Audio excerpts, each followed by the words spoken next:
Hello, welcome to From the Producer's Office. I'm James Clutton, Chief Executive Director of Opera at Opera Holland Park. Thanks for joining us today. Today we're filming in the wonderful surroundings of the Penthouse at Riverstone, Kensington, who are one of our great sponsors and supporters, and we're really thrilled to be here, and so thank you to them. Today, my guest is a wonderful conductor, Charlotte Corderoy. Welcome, Charlotte. Thanks for having me. Oh, you're very welcome. Do you get used to this sort of penthouse living? Nice. Yeah, I think this would be all right. Yeah. Is it like your place at home? Is it? Yeah. It's not. Mine's a bit nice, a bit bigger. Bit bigger. Absolutely, very good, very good indeed. Okay, well, listen. Let's go right back to the beginning, as I do with everyone on this. Did you have much music around when you were growing up? When you were a kid? Music was always around. My family aren't musical at all. My mother, she's Welsh, so she sort of claims that that's where my musical... I've actually seen her claim that with you. Yeah, there you go. She's quite vocal about that. But my parents weren't musicians, but they always made sure that music was part of our lives. You know, I remember music being in the house a lot. Never being played. You mean it? Yes, being played, radios, TV, and it was. It was always a very vibrant house in that respect. But it was never classical music. It would be film. It would be theatre. Mm-hmm. Nice. Yeah, and it was a big part of my life, but not something that they ever did themselves. Yeah. Okay. That's nice. And so, when did you start listening or getting aware of classical music yourself? Then it was quite late, I think. Really, I went through the route of I was an organ scholar and I sung as a chorister in Gloucester Cathedral in their youth choir. And that's when I first sort of, I think, started thinking of classical music in that way, but obviously a very different setting. And it wasn't until I was at university in my undergraduate that I even first heard opera, started thinking about any of that. So I think relatively late, but yeah. And then what's the move then, though? This always intrigues me with all artists about... You're liking music, you're doing a bit of it, but then you think, that might be a job. How does that come into your mind? Do you know, I can't ever remember a point where it did come into my mind. I think it was, for me, my final year of my undergraduate crossed over with the pandemic. And so at that point, when you're just sort of beginning to start thinking about, obviously, what could possibly be next, everything began to shut down. And I started putting in applications to study conducting at conservatoire, mainly because I just thought, it's something I think I'd find pretty interesting, and I like working with people, and I'm intrigued by that. And then when that came good, I went to study at a conservatoire, and the rest sort of just happened. But I don't ever remember there being a moment where I thought this. I've got to say this because people listening, I'm sure, will think, that really makes me feel old that was happening. You were starting that during the pandemic. Because the pandemic seems like yesterday to me. I know. And it's there and you're doing all this amazing stuff. That's incredible. I didn't know that before. That's really incredible. So that rise has really been pretty meteoric then. Well, you know this. I'm going to say it here. I think you're the best young conductor I've seen for a long time, and it feels fantastic knowing you and having you with us. But that is a real rise. So let's talk about that when you started conducting, because most people listening or watching won't really understand what a conductor does. They'll have an idea. Some days I don't think I do. So when you start learning, how do you start learning to conduct? I think there are different ways, and different people approach it in different ways. You can think a lot about technique and about the physical aspects of what someone might be doing with their arms and how that might be, facilitating music making. But then there's also the human aspect side of it. And I think, for me, the best approach is to sort of think about both and think about how they complement each other, because you can do the most wonderful technique and, really learn different styles and different, patterns or whatever you like. But if you then aren't able to partner that with communication and with... Yeah, I think that's absolutely the key. Because that's the part of the job that I think is a much bigger percentage of what we do. And for me, it's the part of the job that I really don't feel I started learning until I left, music college and went out into the real world, and you suddenly realise, I can do as much as I can here, but so long as I can speak to people and understand people, that's... I think it's right. I did an online, not a masterclass because I'm not a conductor, but a sort of careers advice thing with a load of conductors recently. And I was saying at the beginning of their career, and I was saying to them that communication is so key, because at its absolute basic, forgetting about all the technical things you have to do, you've got to communicate in an opera conductor anyway, to an orchestra, to chorus and principal singers through a 3-hour period. You have to communicate with them, and in the rehearsals and all the way through. Yeah, and I think sometimes that's one of the reasons I love opera so much, is you're a piece of the jigsaw, but you're a piece of the jigsaw where a lot of people will communicate through and via you. And so it's about being able to listen really well, but also being able to impart what you've heard in the right way and at the right time. And pick your battles, pick your moments. That's a big part of the job. And I mean, I don't always get it right. I don't think anyone always gets it right. No one gets it always right. That's the point. Yeah. But the more you do it, the more you learn, and the more you sort of, especially when you learn with other people. And I've been fortunate enough to sort of assist and study with some wonderful people, and you really do pick up a lot from seeing how they might handle one situation compared to another. Yeah, but I think also the thing is, this bit is similar to my job, that you have to know when someone needs, well, in my old-fashioned language, it would be when someone needs a kick and when someone needs a cuddle. Yeah. It's that thing where either probably not great anymore. But I think it's that thing, because certain people you have to deal with differently at different times. And it's not one rule for everyone, is it? You've got to... No, it's what not. People need. And it's lovely when you can work with people over a long period of time, because you get a greater sense of what that artist or that player or whoever in the equation might need. But you're right, some people really, and it's the same with orchestras. Some orchestras respond really well to a certain touch, and other orchestras would think that's an awful touch and wouldn't like that at all. And you sort of have to judge it as you see it, and have conversations with people. But it's never the same story twice, I think. Yeah. Well, I first saw you then conducting for BYO, British Youth Opera, which luckily for me was actually at our theatre, because Anna Patalong and I had done a thing where BYO were performing at our theatre that year, and that's where we first met and we had a chat. And then you came to do a young artist for us. Yeah. That must have come at a good time for you.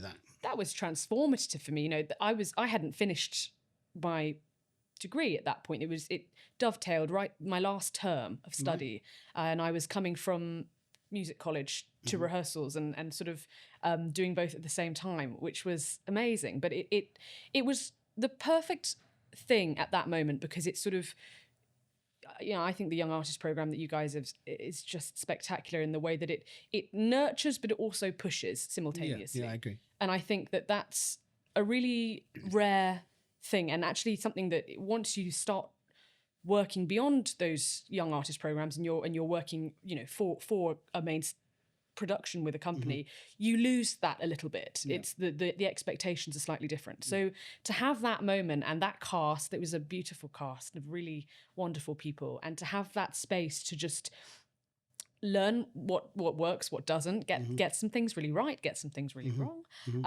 and for that to be okay, but also the expectation at the end of the day is to still be to produce something of a really high quality. I think I'm glad. Obviously, I'm biased. I agree. I think our Young Artists is a fantastic thing. But I think that I remember working on it with you, and I would put you under pressure at different times, but also knew when to pull back. We have the joke between us where I forget the exact thing now, but you said any notes for me today? And I said, only the ones that you'll know. Yes.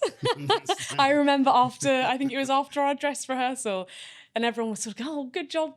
And I remember seeing you and you sort of said, well done. And I said, I know. And you said, That's the thing. That's it. But you it's rare to have that relationship, I think, with lots of people and to be able to really have that understanding, and it's stood me in such good stead. Can we expand on that a bit, because obviously our Young Artists is an important part of where we are. So you get your own room for rehearsal room for 3 weeks or whatever, and even though the show is set to a degree with staging and music, you've got that team to yourself. Yes. So you had to lead that room musically, didn't you? Totally. I think that's what's so interesting about it. You're both simultaneously the covers for the principal cast, as it were, but also, and I remember you encouraging us from day one to make that space and that production our own. Yep. And I think what was so fascinating for me about that production of Hansel and Gretel was we did have a few covers jump in for rehearsals and things, and they were able to really capture what was going on in the main room. But equally, I remember our show felt so different to the other cast's show, and they were both just wonderful in totally different ways. But it was such an interesting example of how when you do give people the license to start playing with it, even within the same framework, it's. I think there has to be space, because otherwise, what are you doing? You could put a machine type thing on, you know. Totally. And I mean, that's a whole bigger question at the moment. But I think that it needs to be that, and you're right. We have to have people ready to go in to do it, and to not put everyone else off. But we have to give them, because also it's for me, not only me, but all of my team to gauge people in the young artists to see what they're ready for. Yeah. And if you had to do something exact, you can't really gauge that. It's like, okay, play with it and see what you want to do. But conversely, I think it's really important because as a, I'm still early in my career, but a big proportion of our work will be jump-ins and often very last minute jump-ins. And I think it's important to establish at that early stage that you respect what that means. Yeah. And it's all very well and good coming into a room and having so many fantastic ideas. And of course, I'm all for that, you're all for that. But sometimes you also have to know when it's time for your ideas and when it's also time to work within a wider framework and make something happen.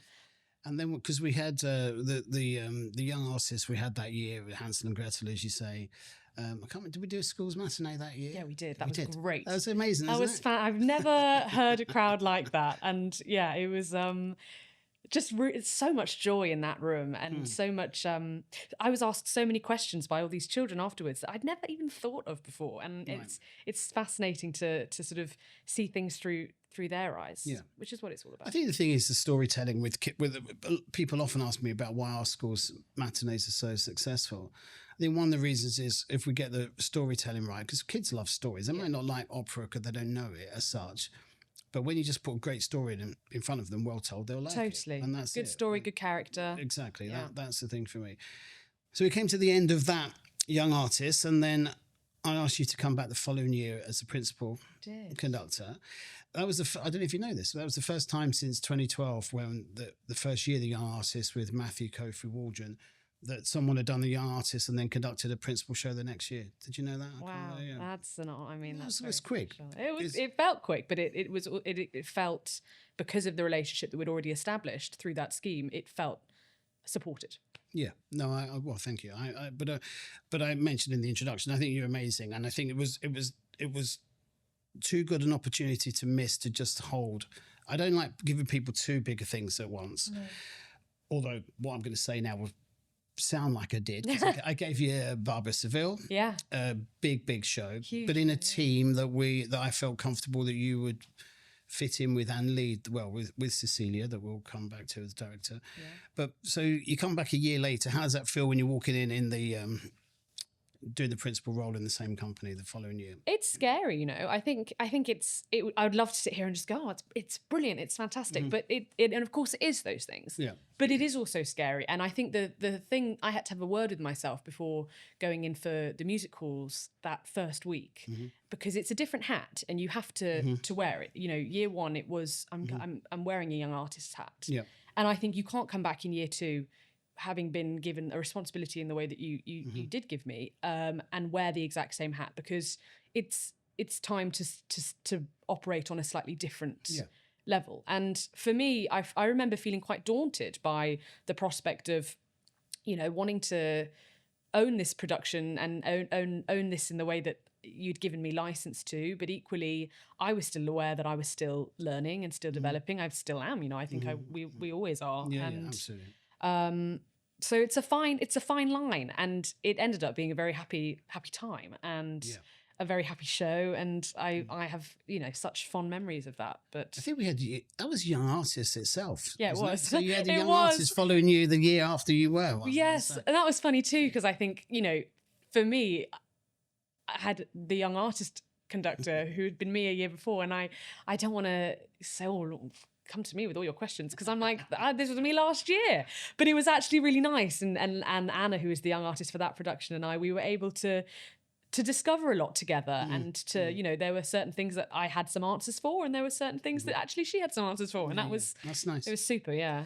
Well, the one I remember about that also is that you gamely set yourself up to be part of the action in... What an idiot. In Barber. Did you enjoy that? Oh, I enjoyed it in rehearsals. It was fun. It was, I remember climbing out of the pit and handing my baton to Elgin, who was, he took over the orchestra for a little bit. And I remember there was a close shave with my hair nearly being cut by the barber nearly cut your head off. Barber's scissors. It was fun. It was fun. And I think you've got to have a bit of fun, haven't you? It was a fun production from Cecilia and yourself, because also Barber can go on a bit. Sure. Yeah. Not with you, because you... Oh, I like a speedy barber. It wasn't a coincidence I offered you the barber. That was like, getting through that. It was a lovely pacing on that all the way through. But yeah, it was... Because I think in that, the way our pit is, you're so open. Yeah. Everyone could see what you do. And I think a lot of conductors at our place get more appreciated at our place because people see what they... Well, you are literally, in the way that the stage is now as well, you are in the heart of the production. I think that's...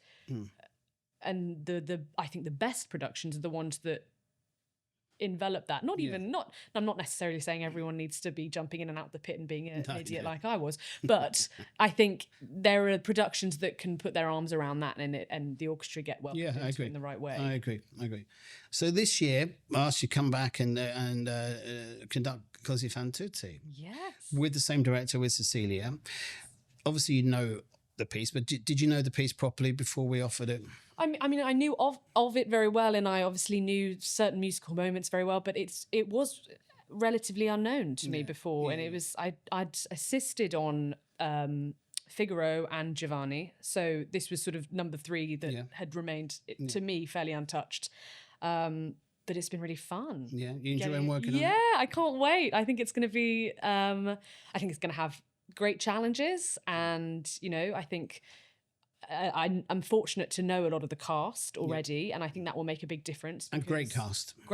And I think I can already see how that dynamic's going to be a really experimental, fun, productive one. Yeah. So I think we've got a good summer ahead. And I think with Così as well, because it's with the 6 principal singers, and we have to, when we're casting it, we have to try and build that as a good team, and I really think we have. And I think, as you say, you know a lot of them, so. I think that's a nice balance. That I agree. I think 6. There's 6 very, you know, in both on stage and in real life, they're very individual characters that we've got, but they all have something that's so immediately, obviously interesting about them. Yeah, all of the, you know, these 6 cast members that we've got, not only in character, out. And I think. Just seeing how those dynamics play out with each other will be fascinating. That's why I love rehearsals, because quite often I'm sat there observing a lot. Yeah, I love rehearsals too. Yeah.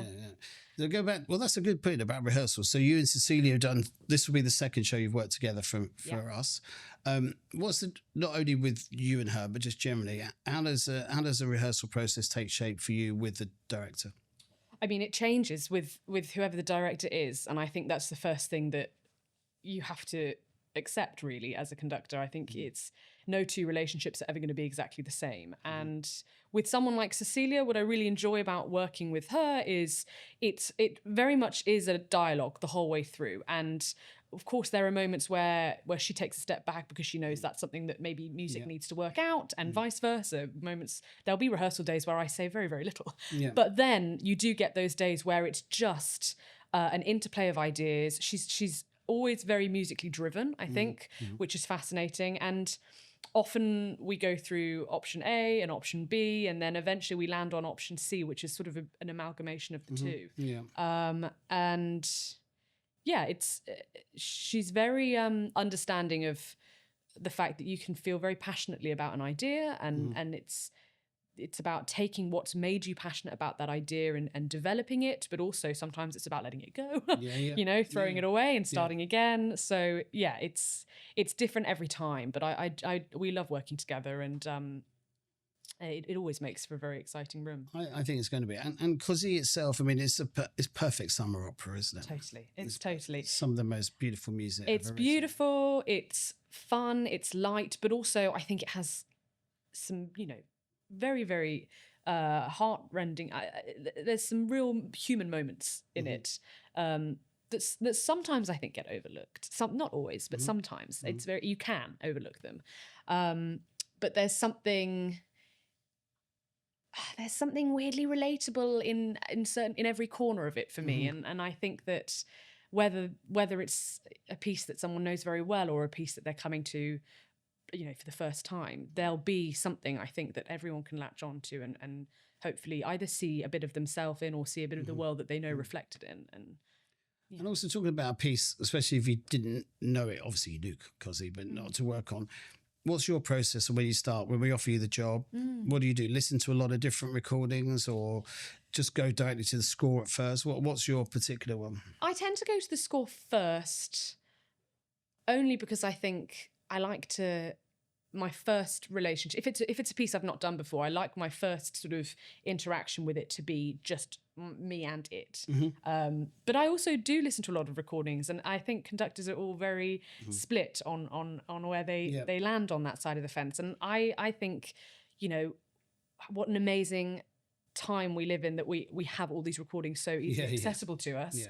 And I think absolutely listen and take, you know, and I think that there's nothing wrong with being inspired by X, Y, and Z. Absolutely, but you then just have to put it within your own framework. And if the moment it doesn't feel authentic to you, then, you know, it's not the right, it can't be the right call. But if there's something that you hear someone does and you go, that's just really, really beautiful. You've got to nick whatever you can. Absolutely. Absolutely. Now, I think I sort of go a similar way. For me, I listen to the recordings, a lot of different recordings when we're choosing whether to do it. And then a lot right at the very top when we're starting to cast. And then I sort of don't tend to listen to it again. You have to step away, don't you? I don't listen to any recordings of any shows this year for a long time, you know, but I've listened to a lot before. But then I would just want to get it into what I'm hearing with casts we're bringing in. I find what's so interesting as well is, say there's 2 or 3 recordings that I'll listen to a lot when I'm preparing. Then we'll come into the rehearsal rooms and we'll work on it for however many weeks.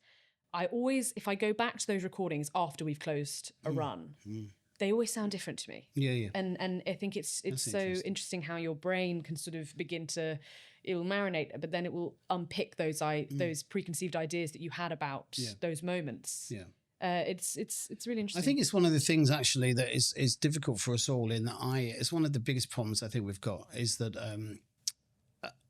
everyone listens to so much because it's a wonderful thing to listen to, but you get so many recordings in your head, audience members I mean, you get a recording in your head and that's how it is, and then you start doing it live and it's not that. I mean, I still, and I'm as guilty with more sort of pop or rock or whatever, there's a track by someone, I won't say it is, but I've had on vinyl for 40 years probably. Whenever I hear the track, I think something's gone wrong with it, because on my album it's got a little jump on it. So there's this little jump, and I think the jump's in the song. So it's like, what happened to that? It's funny. But I mean, that's an excessive version. But I think people get used to the pace of a recording that they know, and then we do it quicker or slower or whatever, and it's just it just surprises people. But it's live. It's not. That's it. Yeah, we're not making the recording. We're making a. No, and I think it can be different each night within reason. Obviously, you've got to make sure that everyone's comfortable with what you're asking of them. But that's what's, I remember with Barber, there were, because obviously we get the elements at the park. Yes, indeed. And a show on a particularly, you know, balmy night will feel different to a show where you've got wind howling around you, and it allows for a different take, and not that we ever have howling wind at Upon Park. No, only or atmospheric rain, or wind. you know, absolutely. Exactly. That's it. No, I think that is a point, because it changes on purely technical things about how things sound, and how the audience and you are feeling, because it's just, you know, it does change a lot. And I think that's one of the things actually I like so much about our place, because it does change every time. I like that. Yeah. And it's so funny as well. I think you can walk away from a performance and I think this is the same with anywhere, but especially for me at the Park, how it felt to you, you go, oh my God, that felt like a quick one to me tonight. And then you go backstage and the singers will go, oh, that was lovely. That was nice, and that felt nice and steady tonight. And you go, that's so weird. And so the more interactions I have like that, you go, well, it feels different to everyone anyway. So if you're trying to shoot for something that's going to appease all those parties, you'll never land on it. So you might as well just go with what feels right. No, one things I like, because I get show reports pretty quickly after the show. But I always think myself, how was that speed? It's nothing to do with enjoyed it. How was it? And then I have a little guess for myself. And think, okay, so and then I get the show report. Oh yeah, it was a bit shorter. Yeah. I mean, I think that things happen differently. Anyway, so all the operas you're doing for us, but obviously you conductor. There's different ways to expand. You want to go into you've been doing orchestral. Yes. Work. So right now it's a balance between operatic and sort of symphonic concert work and. And I think I love both, and I love doing. I say this. I probably say this too often, but I think what makes life interesting is variation, especially when you're at an earlier stage in your career, because I think that's the time to really explore. For me, I'm really exploring what I love and also what I don't love, because you can't love everything. So yeah, it's all very varied and it's nice looking at that way. So it's nice having the balance for that. But there's other ways to go into conducting for film and stuff. Film. Or whatever, that's 100%. You know, that's my love of music, because I think I didn't have a family who were particularly interested or aware of classical music. My love of music started at the cinema, and that's always been a huge. That's music that I tend to go to when I need to feel something different, and so I think recording and film and all of those things, they're all different hats, different conductor hats, and I think the more you get to wear, great, the better. Right? No, I love all that. I mean, I very rarely listen to opera at home these days. It is, because unfortunately it does its work, of course, and I listen to so much, but I tend to listen to Miles Davis or the Beatles or something just at home. But I think when you do hear something. And I remember years and years ago, the first time I ever heard Pavarotti on record sing Una Fativa, and it stopped me in my tracks. I thought, no wonder he's so famous. Because actually, I remember it so clearly hearing that and going, oh my God. Moments like that, though. Really take you by surprise. But okay, well, listen, really, I'm going to be seeing you almost every day for the next sort of 6-7 weeks. You're going to be whatever. sick of me. Never. So listen, thanks for coming in today. It's been great having you here, and I'm really thrilled that you're back with us, Charlotte. Thank you so much. Thank you.